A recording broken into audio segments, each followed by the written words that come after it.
बहुत पुराने ज़माने की बात है। एक किसान था। उसके पास सैकड़ों एकड़ ज़मीन थी। किसान बूढ़ा हो चला था।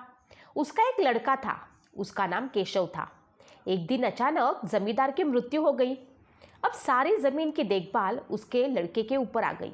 लेकिन केशव को खेतीबाड़ी में और मेहनत करना अच्छा नहीं लगता था। वह जल्द ही बहुत अमीर बनना चाहता था। तभी किसी ने उसे पारस पत्थर के बारे में बतलाया।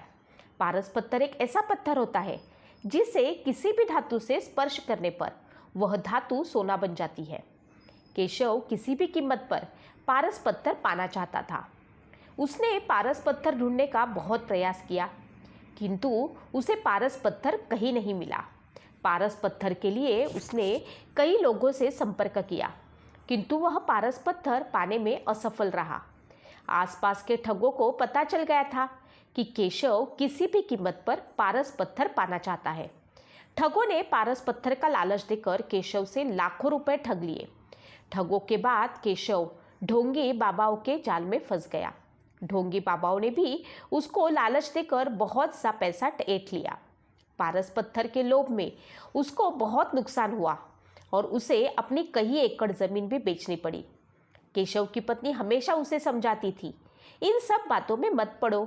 उसने पास बहुत ज़मीन है, उसी में खेती करो। मेहनत भी किसी पारस पत्थर से कम नहीं है। किंतु उस पे को तो पारस पत्थर की धुन सवार थी। एक दिन गांव में बहुत ज्ञानी संत आए। सभी ने उन्हें अपनी समस्याएं बतलाई। केशव ने भी अपनी पत्नी के साथ उनसे मिलने गया और उन्हें अपनी समस्या बतलाई। संत केशव की बातें सुनकर मुस्कुराए और बोले, मैं जैसा कहूँ वैसा ही करना, तो तुम्हें पारस पत्थर अवश्य मिलेगा। संत की बात सुनकर केशव बहुत खुश और संत से बोला, कृपया कर मुझे वह तरीका बतलाए जिससे मुझे पारस पत्थर मिल जाए। संत बोले, तुम्हें केले के पेड़ की पत्तियों के नोक पर जमा सुबह की ओस की बूंद एक बर्तन में एकत्रित करना है, और जब तुम 5 लीटर ओस की बूंद एकत्र कर लोगे तो मैं तुम्हें अभिमात्रित पारस पत्थर में बदल दूंगा। लेकिन याद रहे, ओस की बूंदों में तुम पानी मिलाकर धोखा देने का प्रयास करोगे तो तुम्हारी पूरी मेहनत पर पानी फिर जाएगा और ओस की बूंदें पारस पत्थर नहीं बन पाएगी। यह काम बहुत कठिन था। सबसे पहले केशव ने अपनी कुछ जमीन पर केले के पेड़ लगाए। केले के पेड़ धीरे धीरे बढ़ रहे थे, किंतु इतने पेड़ों में से ओस की सिर्फ कुछ ही बूंदें एकत्र कर पाता था। इसलिए उसने केले के पौधों में 5 लीटर ओस एकत्र करने की उसको सालों लग जाएंगे। उसने फिर कुछ केले के पौधे और लगाए। इस तरह करते करते उसने अपनी पूरी लगभग जमीन पर केले के पेड़ लगा लिए। केशव अब इन केलों के पौधों को पानी देता और उनकी देखभाल करता था। 2 साल की अथक मेहनत के बाद केशव 5 लीटर ओस की बूंदें इकट्ठा कर पाया और अत्यधिक प्रसन्न होकर साधु महाराज के पास गया और उन्हें 5 लीटर ओस की बूंदों से भरा बर्तन देते हुए बोला, साधु महाराज, आपकी आज्ञा के अनुसार मैंने 2 साल की अथक मेहनत के बाद 5 लीटर ओस की बूंद एकत्र कर ली है। कृपया अब इन्हें पारस पत्थर में बदल दीजिए। साधु महाराज बोले, केशव, तुम्हारी सराहनीय है। तुम्हें तुम्हारी मेहनत का फल अवश्य मिलेगा। कल जब तुम आओगे तो अपनी पत्नी को भी साथ लाना। केशव खुश होकर अपने घर चला गया। पत्नी को सारी बात बतलाई। दूसरे दिन दोनों पति पत्नी जल्दी उठकर नहा धोकर साधु के पास पहुंचे।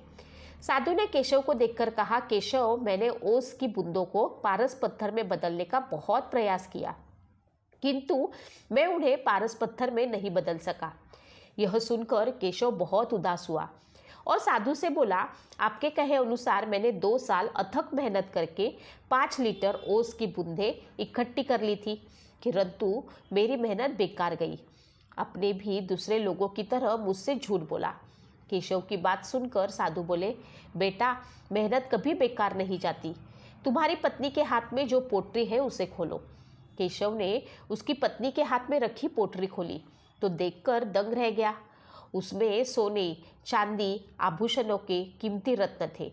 साधु बोले, केशव, ये तुम्हारी मेहनत का फल है जो किसी पारस पत्थर से कम नहीं है। केशव ने कहा, यह मेरी मेहनत का फल कैसे हुआ? साधु बोले, तुमने 2 साल में मेहनत करके जो केले के पौधे लगाए थे 2 साल से उनमें फल भी लग रहे थे, और किंतु तुम्हारा पूरा ध्यान पारस पत्थर की ओर था और तुमने फलों पर ध्यान नहीं दिया। किंतु तुम्हारी पत्नी इन फलों को बाजार भिजवा दिया करती थी, और ये सारे आभूषण और रत्न फलों की बिक्री से ही आए हैं, पैसों को बेचकर खरीदे हैं। केशव ने मुस्कुराते हुए उसकी पत्नी की तरफ देखा और बोला, तुम सही थी जो हमेशा कहती थी कि मेहनत से बड़ा कोई पारस पत्थर नहीं होता। केशव साधु की तरफ हाथ जोड़कर बोला, आपने मेरी आंखें खोल दी। अब मैं हमेशा मेहनत करूंगा और पैसा कमाने के लिए कोई भी छोटा रास्ता नहीं अपनाऊंगा। केशव अब खूब मेहनत करने लगा और अपनी मेहनत से समाज में खोया रुतबा उसने फिर से प्राप्त कर लिया। शिक्षा, मेहनत से कुछ भी पाया